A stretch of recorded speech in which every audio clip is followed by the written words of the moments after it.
ನಗೆಗಳಿಗೆ ನಕ್ಕು ಮರೆತು ಬಿಡಿ. ಇಂದಿನ ವಿಷಯ ಗೂಸ ಸಾಹಿತ್ಯ.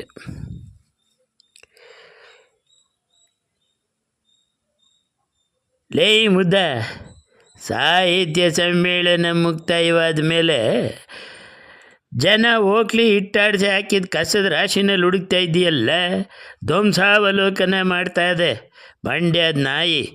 ಕಸ ತುಂಬೋಗಿದ್ರಿಂದ ಸಾಹಿತ್ಯ ಚೆನ್ನಾಗಿ ಬೆಳೆದಿರ್ಬೋದು ಅಂತ ಖುಷಿ ಆಯಿತು. ಅದಕ್ಕೆ ಕಡ್ಡಿ ತಗೊಂಡು ಕೆರಿತಾಯಿವ್ನಿ ಕನ್ನಡ.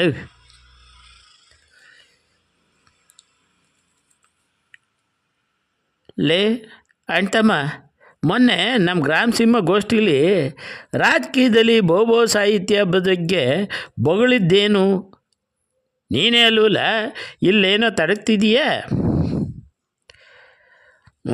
ಕನ್ನಣ್ಣ, ನಾನಿಗೆ ನಮ್ಮದು ಗೋಷ್ಠಿದು ಭಾಷಣದ ಕಾಪಿ ಸಿಗ್ತದ ಅಂತ ಹುಡುಕ್ತಾ ಇವ್ನಿ ಕಣ.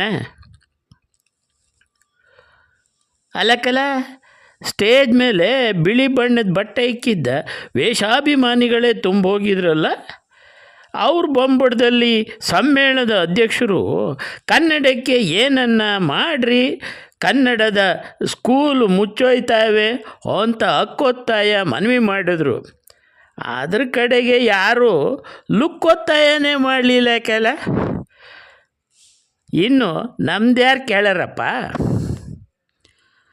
ಶಿವ, ರಾಜಕೀಯದವರು ಮಾಡೋ ಕ್ಯಾಮೆ ಬಿಟ್ಬಿಟ್ಟು ನೀನು ಯಾಕೆ ಬೋದದ್ದು, ನೀನು ಯಾಕೆ ತಳ್ಳಿದ್ದು ಅಂತ ಗೂಸ ಕಟ್ಕೊಂಡು ಗೂಸ ಸಾಹಿತ್ಯ ಬೆಳೆಸ್ತವ್ರೆ ಕೆಲ. ವಿಧಾನಸೌಧದ ಹೆಸರನ್ನು ಕದನ ಸೌಧ, ಸುವರ್ಣ ಕದನ ಸೌಧ ಅಂತ ಬದಲಾಯಿಸಬೇಕು ಕೆಲ ಎಂಟಮ್ಮ. ಕನ್ನಡೈ, ನೀನಂದದ್ದು ದಿಟಕನ. ಹಕ್ಕೊತ್ತಾಯ ಲುಕ್ಕೊತ್ತಾಯವೆಲ್ಲ ಊರ್ಜಿತ ಆಗಕ್ಕಿಲ್ಲ.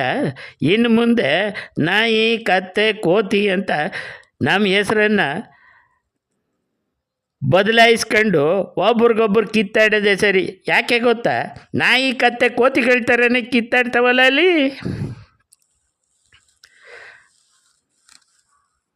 ಕನ್ನಡ, ನೀನೇ ಈ ಊರೊಟ್ಟಿನ ಕೆಲಸ ವಹಿಸ್ಕೋಬೇಕು.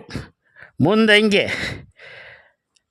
ಮೇಲೆ ಆಕಾಶಕ್ಕೆ ನೋಡಿದ್ರೆ ಮುಖ ಎತ್ತಿ ಓ ಓ ಓ ಓ ಅಂತ ಈ ನಾಯಿ ನನ್ನ ಮಕ್ಕಳು ಬೊಗಳ್ದಂಗೆ ನಾವೇ ಬೊಗಳ್ತಾ ನಿಂತ್ಕೋಬೇಕಾಯ್ತದೆ ಕನ್ನಡ.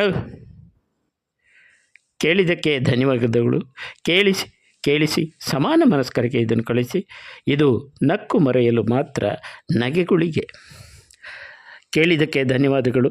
ಚೆನ್ನಾಗಿದ್ದರೆ ನಿಮ್ಮ ಸ್ನೇಹಿತರಿಗೆ ಲೈಕ್ ಮಾಡಿ, ಶೇರ್ ಮಾಡಿ, ಸಬ್ಸ್ಕ್ರೈಬ್ ಆಗಿ. ಧನ್ಯವಾದಗಳು.